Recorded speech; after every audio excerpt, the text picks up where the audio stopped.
વિદ્યાર્થી મિત્રો કેમ છો? હું છું પ્રજ્ઞા જણકાર. ટાટનું લર્ન વિથ પ્રજ્ઞામાં સ્વાગત છે. તો વિદ્યાર્થી મિત્રો આજે આપણે ધોરણ 6 ચેપ્ટર નંબર 12 ગુણોત્તર અને પ્રમાણમાં ઉદાહરણ નંબર 8 નો અભ્યાસ કરીએ. શું કહેવા માંગે છે? આ તો આપણે લખો વાંચીએ તો કે ગુણોત્તર 25 ગ્રામ જેમ 30 ગ્રામ અને 40 કિગ્રા જેમ 48 કિગ્રા પ્રમાણમાં છે. તો વિદ્યાર્થી મિત્રો તમને એમ થતું હશે કે આ બંનેના એકમ કેવા છે, અલગ અલગ. તો આનું પ્રમાણ પહેલા કરવા માટે એકમ સરખા ભરવા પડશે. તો એ વાત તદ્દન ખોટી છે. આપણે એકમ આ બંનેના સરખા હોવા જોઈએ ને આ બંનેના સરખા હોવા જોઈએ, આટલી શરત હોય છે. ચાલો પહેલા આપણે 25 ગ્રામ અને 30 ગ્રામનો ગુણોત્તર શોધીએ.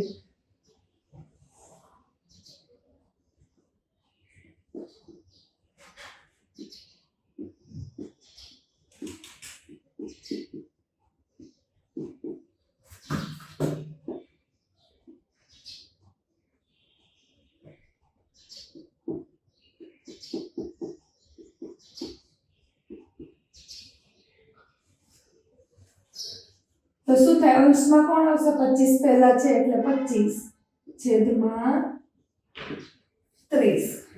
તો આપણે જોઈએ હજુ 25 અને 5 6 30. 5 5 ઉડી ગયા, વધ્યા કેટલા? 5 ના છેદમાં 6. એટલે ગુણોત્તર શું થશે? 5/6.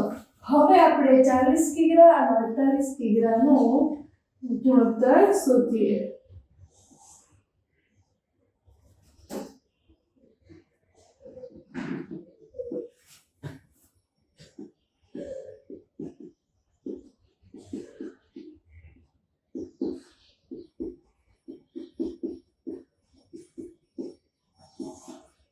અંશમાં કોણ હશે? સૌપ્રથમ 40 છે એટલે 40 છેદમાં 48. 40 ના છેદમાં 48. તો જોઈએ કેટલા 5 40 થાય? તો કે 8 5 40.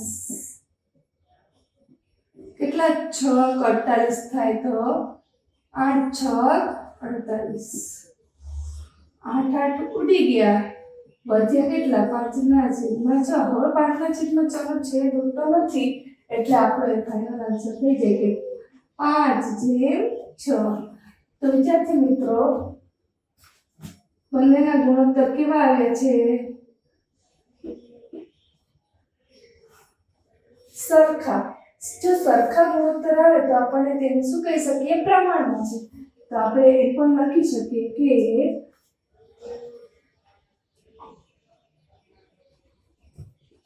25/30 પ્રમાણમાં એની નિશાની છે 2% બરાબર પ્રમાણમાં 40/48. આપણે આવું કરી શકીએ છીએ કે તેઓ પ્રમાણમાં છે. તો વિદ્યાર્થી મિત્રો વિડીયોને પોઝ કરું ત્યાં સુધી તમે તમારી નોટબુકમાં નોંધી લો. મિત્રો મારો આ વિડીયો પસંદ આવે તો લાઈક, શેર અને સબસ્ક્રાઇબ કરવાનું ભૂલતા નહીં.